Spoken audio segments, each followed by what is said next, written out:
하나님 말씀 요한일서 4장 13절부터 21절 말씀입니다. 신약성경 392페이지 요한일서 4장 13절부터 21절 말씀, 제가 봉독하고 마지막 절 합독하겠습니다. 그의 성령을 우리에게 주심으로 우리가 그 안에 거하고 그가 우리 안에 거하시는 줄을 아느니라. 아버지가 아들을 세상의 구주로 보내신 것을 우리가 보았고 또 증언하노니, 누구든지 예수를 하나님의 아들이라 시인하면 하나님이 그의 안에 거하시고 그도 하나님 안에 거하느니라. 하나님이 우리를 사랑하시는 사랑을 우리가 알고 믿었노니, 하나님은 사랑이시라. 사랑 안에 거하는 자는 하나님 안에 거하고 하나님도 그의 안에 거하시느니라. 이로써 사랑이 우리에게 온전히 이루어진 것은 우리로 심판날에 담대함을 가지게 하려 함이니, 주께서 그러하심과 같이 우리도 이 세상에서 그러하니라. 사랑 안에 두려움이 없고 온전한 사랑이 두려움을 내쫓나니, 두려움에는 형벌이 있음이라. 두려워하는 자는 사랑 안에서 온전히 이루지 못하였느니라. 우리가 사랑함은 그가 먼저 우리를 사랑하셨습니다. 누구든지 하나님을 사랑하노라 하고 그 형제를 미워하면 이는 거짓말하는 자니, 보는 바 그 형제를 사랑하지 아니하는 자는 보지 못하는 바 하나님을 사랑할 수 없느니라. 함께 읽습니다. 우리가 이 계명을 주께 받았나니 하나님을 사랑하는 자는 또한 그 형제를 사랑할지니라. 아멘. 우리가 요한일서 말씀을 쭉 읽으면서 요한일서를 대표하는 한 문장, 하나님은 사랑이시다. 결국 우리가 하나님 앞에 속하였다는 것은 사랑이신 하나님의 그 성품과 또 그 하나님이 원하시는 것을 우리 안에 행하는 것이고, 더불어서 우리 또한 사랑 안에 거하는 것, 그것이 요한이 말하고 있는 것입니다. 다시 말하면 시대가 갈수록, 마지막 때가 가까워질수록 이 사랑이 작아진다는 것입니다. 다시 말하면 자기를 이 세상은 마지막 때에 사랑하지, 다른 사람, 형제에 대한 또 타인에 대한 사랑이 점점 줄어든다는 얘기예요. 그래서 우리가 생각해 보면 이 마지막 때 교회 안에서 세상과 달리 나타날 수 있는 것들, 또 교회가 반드시 가져야 될 것이 무엇인가? 그것은 바로 사랑이라는 것입니다. 그런데 오늘 13절에 보면 그의 성령을 우리에게 주심으로 우리가 그의 안에 거하고 그가 우리 안에 거하는 줄을 안다라고 말씀하셨습니다. 예수 그리스도께서 우리 안에 거하시고 또 우리가 예수 그리스도 안에 거하는 것. 예수님은 나는 참 포도나무다, 내가 너희 안에, 또 너희가 내 안에 거하면 많은 열매를 맺을 것이다 말씀하셨어요. 다시 말하면 사랑 또한 하나의 열매라는 것입니다. 어떤 열매요? 예수 그리스도께서 우리 안에 거하실 때 나타나는 열매라는 것입니다. 우리가 이것을 뒤집어 생각해 보면 예수 그리스도께서 우리 안에 거하지 않으실 때 우리 안에서는 사랑을 찾기 어렵다는 것이죠. 우리가 우리 자신을 돌아보고 사랑이 부족하다, 이 말은 다시 말하면 예수 그리스도께서 우리 안에 거하심이, 그 내주하심이 우리에게 있어서 왕으로, 우리의 주인으로서 계시는 것이 아닐 수 있다라는 것이에요. 우리 모두가 이 사랑이라는 것들을 정말 우리 안에 있는가라는 그 증거와 또 그것들을 깨닫게 되는 가장 중요한 역할은 우리 안에 계시는 성령을 통해서 할 수 있다는 것입니다. 정말 우리 안에 예수 그리스도께서 거하시고 또 예수 그리스도가 우리 안에 거하시고, 이 모든 일들이 우리 안에 잘 이루어지고 있고, 정말 그로 말미암아 주님이 내 안에 거하심을 깨달을 수 있다라는 것, 이것은 성령께서 그것을 알게 하신다라는 거예요. 그러면 이것을 그대로 표현해 보자면 성령의 힘을 의지하지 않고서는 여기에서 말하는 하나님의 사랑에 닮아가기가 어렵다라는 것입니다. 우리 스스로의 힘으로 누군가를 사랑하고 우리 스스로의 인격을 가지고 교회를 사랑하고 아니라는 것이에요. 성령의 능력을 의지할 때, 성령의 역사 안에서 우리는 하나님이 원하시는 사랑과 또 하나님이 원하시는 순종을 할 수 있다는 것입니다. 일찍이 사도 요한은 요한일서 3장 24절에서 그의 계명을 지키는 자는 주 안에 거하고 주는 그의 안에 거하시나니 우리에게 주신 성령으로 말미암아 그가 우리 안에 거하는 줄을 안다라고 말했어요. 우리 안에 거하신 또는 우리에게 주신 성령으로 말미암아 예수 그리스도께서 우리 안에 거하시는 줄을 우리가 안다라고 그는 힘주어 주장하고 있는 것입니다. 그러면서 사랑을 그의 계명이다라고 이야기를 하고 있는 것이죠. 다시 말하면 주님이 우리에게 주신 말씀이고 명령이고 반드시 우리가 지켜야 할 우리의 본분이라는 것입니다. 오늘 14절 15절에 보면 아버지가 아들을 세상의 구주로 보내신 것을 우리가 보았고 또 증언한다라고 이야기를 하고 있습니다. 영주주의자들은 그들은 구원을 신비한 하나의 지식이라고 이야기했어요. 그래서 그 지식을 알면, 그 신령한 지식을 깨닫게 되면 그들이 구원을 얻는다라고 생각했어요. 그러니까 영은 거룩한 것이고 육은 악한 것이에요. 그들에게 있었어요. 그래서 이 지식을 소유하기만 하면 그들은 이 땅에서 살아가는 삶에 있어서 크게 의미를 부여하지 않았어요. 그렇기 때문에 그들은 이 지식을 갖기 위해서 애를 썼지, 그들이 죄로부터 사함을 받고 그 죄로부터 구원을 얻기를 깨닫지 못했다는 것이에요. 그게 어떤 의미라는 것을. 그래서 요한은 그렇게 육체로 오신 예수 그리스도를 강조하는 겁니다. 그게 뭡니까? 예수님께서 왜 육체로 오셨습니까? 우리의 죄를 위해서 대신 죽으시기 위해 오신 거예요. 하나님이신 예수 그리스도께서 이 땅에 육신의 몸을 입으신 것은 단 하나입니다. 죽기 위해 오신 거예요. 하나님으로서는 죽음이라는 것을 맞이할 수가 없잖아요. 인간만이 죽음을 맞이하게 되는 거 아닙니까? 곧 인간의 죄의 결과인 이 사망을 두 번째 아담이 되신 예수 그리스도께서 모두 짊어지시고 죽으신 이후에 부활하심으로 말미암아 모든 사망의 권세를 깨뜨리셨잖아요. 결국 예수님이 이 땅에 육체로 오신 단 하나의 이유가 있다면 그것은 우리의 죄의 문제를 해결하기 위해서 오신 거예요. 그런데 영지주의자들은 그 죄가 자기들하고 상관이 없는 거예요. 자기들이 말하는 그 지식을 가지면 그들은 자유함을 얻는데 그게 곧 구원인 것으로 사람들에게 전파했다는 것이죠. 여러분, 얼마나 마음에 짐이 없습니까? 당신은 죄인이 아닙니다.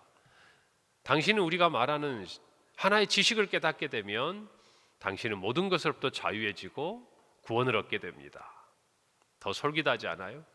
당신은 죄인입니다. 당신의 죄를 위해 누군가가 죽었습니다. 그분은 하나님이십니다. 그분은 예수 그리스도입니다. 그러니 당신은 그분을 믿어야 합니다.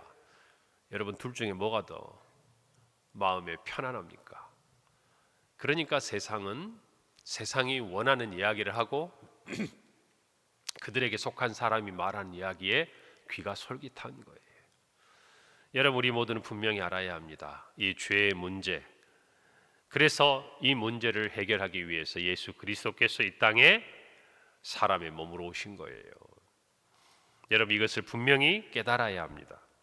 그리고 15절에 누구든지 예수를 하나님의 아들이라 시인하면 하나님이 그의 안에 거하시고 그도 하나님 안에 거한다라고 말합니다. 오늘 요한은 이야기하면서 이 모든 사실을 우리가 보았고 증언했다라고 이야기합니다. 여러분, 우리는 예수님의 증인입니다. 여러분, 사도들을 또는 제자들을 향해서 예수님께서 마지막 승천하시면서 뭐라고 말씀하셨어요? 오직 성령이 너에게 임하시면 너희가 권능을 받고 예루살렘과 온 유대와 사마리아와 땅끝까지 이르러 무엇이 되리라? 내 증인이 되리라. 이게 주님의 말씀이에요. 여러분, 우리는 본 사람들입니다.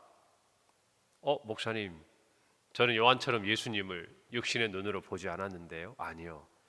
우리는 성령을 통하여서 믿음으로 예수 그리스도를 본 사람이에요. 그러니까 함께 거하는 것을 아는 사람들이에요. 여러분, 우리가 본 것은요, 단순히 그 당시에 살았던 사람들이 예수님의 기적과 이적을 본 것과는 비교할 수도 없는, 우리는 모든 이 구원의 비밀을 보게 된 사람들이에요. 할렐루야. 히브리서 말씀처럼 옛날에 구약시대의 사람들은 멀리서 보고 환영하고 그 약속을 아직 깨닫지 못했지만 우리는 이미 이 땅에 오신 예수 그리스도를 보았고 시므온처럼 안나처럼 그 사실에 대한 분명한 증인이라는 것을 아셔야 돼요. 그렇다면 여러분, 본 사람이 해야 할 일이 뭐겠습니까? 본 사람이 해야 할 일은 자기가 본 것을 있는 그대로 증거하는 거예요. 저와 여러분이 이 땅에 살아가면서 해야 할 단 한 가지 일이 있다면 예수 그리스도 안에서 우리에게 보게 하신 것들을 증거하는 겁니다. 여러분, 이것은 단순히 복음의 어떤 이야기만을 전하는 것을 내포하지는 않아요. 오늘 요한이 말하는 것은 사랑을 포함하는 겁니다. 우리가 보았으면 증거하는 것은 단순히 예수님이 이 땅에 오셔서 어떤 일을 행하셨느냐 여기서 그치는 것이 아니라 그것이 사랑이었고 그 사랑이 우리 안에 있을 때 어떤 모습으로 나타나는지를 우리의 순종의 모습을 통해 보여주는 것이에요. 할렐루야. 이것을 저와 여러분이 오늘 이 아침에 분명히 깨닫기를 바랍니다. 우리가 증언하고 또 그것을 들은 사람들이 누구든지 예수를 하나님의 아들이라 시인하면 단 하나의 조건이 신령한 지식, 그들이 말하는 어떤 이 땅에 있는 것과 구별되는 그 어떠한 것들이 아니라 분명하고도 구체적인 단 하나의 구원의 사실은 예수를 하나님의 아들이라고 시인하는 것이에요. 그러면 누구든지 이 사실이 너무나 중요한 일입니다. 그 당시에 이단인 영주주의자들은 이 신비한 지식을 소유한 자신들만 구원을 얻었다고 생각해요. 주장해요. 그리고 하나님을 안다고 주장해요. 여러분, 그러나 요한은 분명히 말합니다. 예수께서 하나님의 아들이신 것을 시인하면 누구든지 예외 없이 하나님과의 교제를 갖게 되는 거예요. 우리 안에 또 우리가 하나님 안에 거하는 성령의 놀라운 증거를 우리가 깨닫게 된다는 것입니다. 17절에서 이로써 사랑이 우리에게 온전히 이루어진 것은 우리로 심판날에 담대함을 가지게 하려 한다 그랬어요. 사랑이 이처럼 우리 안에 온전히 이루어지게 됨으로 말미암아 우리가 얻는 것이 무엇인가? 심판날에 담대함을 얻게 된다라는 그 말이에요. 여러분, 그렇다면 이 말을 바꾸어 보면 이 사랑이 우리 안에 온전히 이루어지지 않았다면 심판은 우리에게 담대함이 아니라 두려움이라는 것입니다. 그래서 18절에 말합니다. 사랑 안에 두려움이 없고 온전한 사랑이 두려움을 내쫓나니 두려움에는 형벌이 있음이라. 두려워하는 자는 사랑 안에서 온전히 이루지 못하였다 그랬어요. 예수 그리스도의 사랑이 우리 안에 거하시지 않으면 우리 안에 나타나는 한 가지, 그것은 바로 마지막 때에 주님이 다시 오실 때를 담대함으로 기다리는 것이 아니라 두려움으로 불안해한다라는 것입니다. 여러분, 그것이 사랑이 가진 힘이에요. 사랑 안에는 두려움이 없고 온전한 사랑을 내어 쫓는다고 말합니다. 여러분, 여기 나와 있는 이 두려움은 말씀드린 대로 담대함의 반대 개념이죠. 이것은 당시 노예들이 갖는 두려움이었어요. 그 주인에 향한 두려움. 여러분, 이 두려움은 사랑과 함께 공존할 수 없는 것입니다.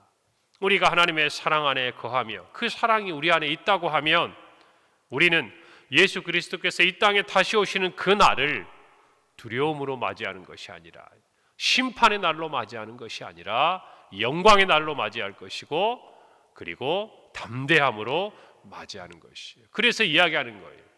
마라나타, 아멘 주 예수여 오시옵소서. 이것은 두려움을 가진 사람이 할 수 있는 고백이 아니에요. 담대함을 가진 사람. 주님이 오시면 내가 믿는 이 구원의 약속, 하나님께서 주신 이 구원의 약속으로 말미암아 영광스러운 주님의 잔치에 참여할 것이다. 그리고 정말 주님과 함께 왕노릇 할 것이라는 그 믿음을 가지고 있는 자가 가질 수 있는 감정이 무엇인가? 담대함이라는 것입니다. 이것은 죽음도 끊을 수 없는 거예요. 이 땅의 어떤 것도 영적인 존재도 끊을 수 없는 거예요. 그렇기 때문에 우리는 이 땅에서 오래 사는 것이 아니라 주님이 다시 오심을 기다리는 사람이어야 해요. 아멘하면 동의하시면 아멘 하십시다. 분명히 하셔야 돼요. 여러분이 정말 내 마음속에 주님을 향해서 어떤 마음을 가지고 있는가? 주님을 사랑하면 바울이 고백하잖아요. 자기는 이 땅에 있는 것도 좋지만 그러나 하나님 앞에 가기를 원한다고. 그러나 내가 여기에 있어야 될 이유가 있다면 단 하나, 복음을 위해서였어요. 여러분, 그런 바울이 담대할 수 있는 거예요. 그리고 선한 싸움을 다 싸우고 달려갈 길을 마쳤으니 이제는 주님께서 나에게 주실 그 면류관의 상을 바라보고 있다라고 담대하게 외치고 있는 거 아니겠습니까? 오늘 저와 여러분이 마찬가지입니다. 사랑을 가진 사람들은요, 담대함을 가질 수 있어요. 그러나 죄 안에 거하는 사람은 두려움을 가질 수밖에 없습니다. 그것이 죄가 주는 속성이에요. 오늘 저와 여러분은 예수 그리스도로 말미암아 죄 사함을 받았습니다. 아멘입니까? 그렇다면 우리 안에 하나님의 사랑이 거하는 겁니다. 그러면 그 사랑에서 우리는 담대함을 가져야 한다라는 것이죠. 단순히 우리 안에 그냥 공동체 안에서 어떤 교제가 아니라 1차적으로는 주님과 우리 사이에 담대함이에요. 담대히 나아가는 거예요. 때를 따라 돕는 은혜를 얻기 위하여 담대히 나아가는 거예요. 그것이 성도의 자세입니다. 두려워하는 것이 아니에요. 그 담대함이 주님과 나 사이에서만 끝나는 것이 아니에요. 그 담대함이 우리 주변에 있는 믿는 사람 또는 믿지 않는 사람을 포함해서라도 우리가 하나님 안에 속함으로 가질 수 있는 우리의 삶의 모습으로 나타나야 하는 것이죠. 그것의 대표적인 것이 바로 사랑이라는 것입니다. 사랑을 가지면 담대해져요. 오늘 20절에 누구든지 하나님을 사랑하노라 하고 그 형제를 미워하면 이는 거짓말하는 자니 보는 바 형제를 사랑하지 아니하는 자는 보지 못하는 바 하나님을 사랑할 수 없다. 우리가 하나님께 속하였고 하나님의 사랑이 예수 그리스도가 죄인인 우리를 위하여 십자가에 죽으신 십자가 그 은혜로 사랑으로 나타났다면 그 사랑을 받은 우리는 하나님이 죄인인 우리를 사랑하셨듯이 우리의 연약한 지체들을 그리고 하나님 안에 거하지 않는 믿지 않는 그 영혼들까지라도 긍휼히 여기고 불쌍히 여기는 사랑의 마음을 가져야 한다는 것입니다. 이것이 복음 전도의 출발선이라는 것이죠. 여러분, 이 땅에 왔던 수많은 선교사들이 왜 이 땅에 왔겠습니까? 그들이 그 당시 지금도 유명한 토론토 대학교의 의대생들이었고 굉장히 똑똑한 사람들이었어요. 배운 청년들이었습니다. 그 당시 인텔리들이었어요. 그런데 그들이 한 번도 가보지 않고 들어보지도 못했던 이 조선 땅에 와서 우리를 위해서 자기의 생명과 자기의 가족들이 희생되는 것들을 감수하면서 그 사랑을 저랬겠습니까? 하나예요. 사랑하기 때문에. 우리가 북한 땅의 영혼들을 보고 기도하는 이유, 그 영혼들을 긍휼히 여기기 때문에. 그것이 사랑이에요. 오늘 저와 여러분도 마찬가지예요. 세상의 어떤 조건을 보지 마세요. 우리보다 세상에 많은 것들을 더 가지고 더 부유하고 더 건강해도 그들의 영혼이 하나님 앞에 속하지 않으면 불쌍한 영혼인 거예요. 세상의 것을 많이 가졌기에 더 하나님 앞에 나오기 힘든 더욱 불쌍한 영혼이라는 것을 여러분 아셔야 돼요. 그 마음이 없다면 우리 안에 뭔가 잘못된 거예요. 세상에 가진 것 때문에 위축되고 부러워하면서 정작 그 영혼이 하나님 앞에 속하지 않으므로 멸망의 길을 향하여 가는 길을 보고 그것들을 긍휼히 여기지 않는다면 저와 여러분의 마음이 병들어 있는 거예요. 여러분, 분명히 하셔야 돼요. 이 한 해를 지나가면서 그 사랑의 마음이 여러분에게 있기를 바랍니다. 긍휼의 마음이 있기를 바랍니다. 그럴 때 성령이 우리 안에 함께 하시고 하나님의 돌보심이, 하나님의 은혜가 우리 안에 함께 있을 줄로 믿습니다. 마지막 21절에 우리가 이 계명을 주께 받았나니 하나님을 사랑하는 자는 또 그 형제를 사랑할지니라. 주께 받은 계명이에요. 그러면 지키라는 얘기예요. 우리의 이야기가 아니에요. 주님이 하신 말씀이에요. 하나님을 사랑하는 자는 그 형제를 사랑하느니라. 올 한 해 여러분 이 사랑으로 주님 안에 거하시기를 바랍니다. 오늘 하루도 만나는 많은 사람들을 여러분 사랑하고 긍휼히 여기기를 바랍니다. 기도하겠습니다. 하나님 은혜를 감사합니다. 하나님은 사랑이십니다. 하나님 주신 계명, 그 형제를 사랑하라. 우리가 받은 사랑을 깨닫고 주님 앞에 담대하게 서서 그 사랑으로 또 다른 형제를 사랑하는 우리 모든 성도들의 하루요 우리 교회가 되게 하옵소서.